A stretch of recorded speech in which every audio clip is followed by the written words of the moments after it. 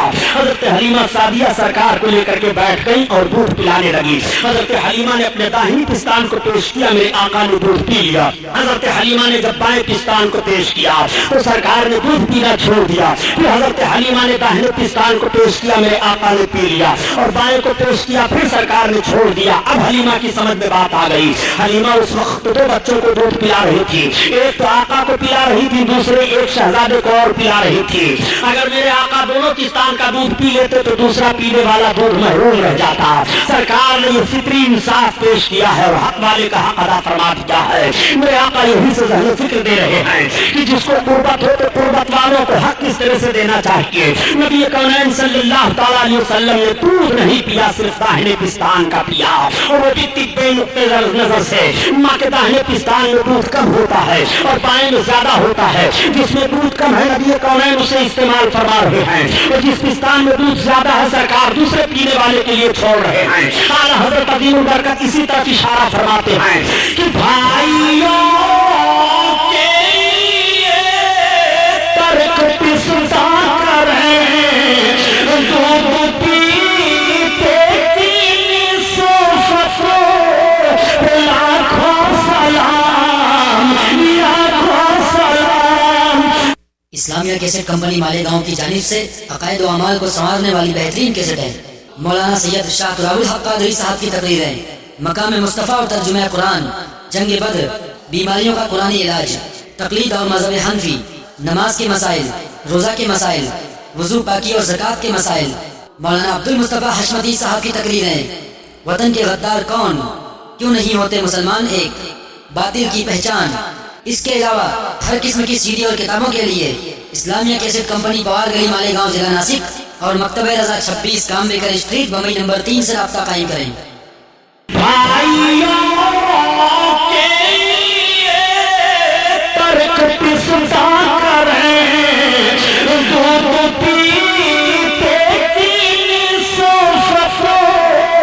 لاکھوں سلام، لاکھوں سلام۔ اللہ اللہ، حضرت حلیمہ سعدیہ سرکار کو اپنی گود میں لے کر کے بیٹھی ہوئی باتیں کر رہی ہیں۔ نبی کی ماں ارشاد فرماتی ہیں اے حلیمہ سنو، یہ میرا بچہ عام بچوں کی طرح سے نہیں ہے۔ حلیمہ سنو، جب میرے بچے کی ولادت ہوئی ہے تو جس طرح ماؤں کو تکلیف ہوتی ہے بچوں کی پیدائش پر، مجھے تکلیف کا کچھ احساس نہیں ہوا۔ نبی کی ماں بیان فرماتی ہیں اے حلیمہ، میرا بچہ جب پیدا ہوا اور ان کے دادا جان جب لے کر کے کعبہ کی طرف گئے ہیں تو کعبہ جھک گیا ہے۔ اے حلیمہ، جب میرا بچہ پیدا ہوا تو میرے مکان کے صحن میں آسمان سے چاند اور ستارے جھکے چلے آ رہے تھے۔ میرا بچہ عام بچوں کی طرح سے نہیں ہے۔ حلیمہ سے حضرت آمنہ خاتون بیان فرماتی ہیں اے حلیمہ، جب میرے بچے کی ولادت ہوئی تو اچانک میرا بچہ میری گود سے غائب ہو گیا، ایک بادل کا ٹکڑا آیا اور اس میں میرا بچہ چلا گیا۔ تھوڑی دیر کے بعد آواز آ رہی تھی، یہ امام الانبیاء ہیں، مشرق و مغرب کی سیر کرا دو، سارے عالم کو انہیں دکھا دو۔ اور اس کے تھوڑی دیر کے بعد بادل کا ٹکڑا میری گود میں آ گیا، میرا بچہ میری گود میں آیا۔ حلیمہ، میرا بچہ عام بچوں کی طرح سے نہیں ہے۔ نبی کی ماں بیان فرماتی چلی جا رہی ہیں، حلیمہ کی محبت بڑھتی چلی جا رہی ہے۔ حلیمہ نے کہا اے آمنہ خاتون، میں نے مان لیا کہ آپ کا بچہ عام بچوں کی طرح سے نہیں ہے، یہ بچہ کوئی عظیم انسان ہے۔ اے آمنہ، اب ہمارے ساتھ کی عورتیں جانے کی تیاری کر رہی ہیں، ہمیں بھی اجازت دو۔ نبی کونین صلی اللہ تعالیٰ علیہ وسلم کی ماں آقا کو اپنی گود میں لیتی ہیں اور لینے کے بعد پیار کرتی ہیں۔ اس کے بعد حضرت حلیمہ خاتون کی گود میں بھیگی پلکوں کی چھاؤں میں دے دیا۔ حضرت آمنہ خاتون کی آنکھوں سے آنسو ٹپک رہے ہیں محبت کے۔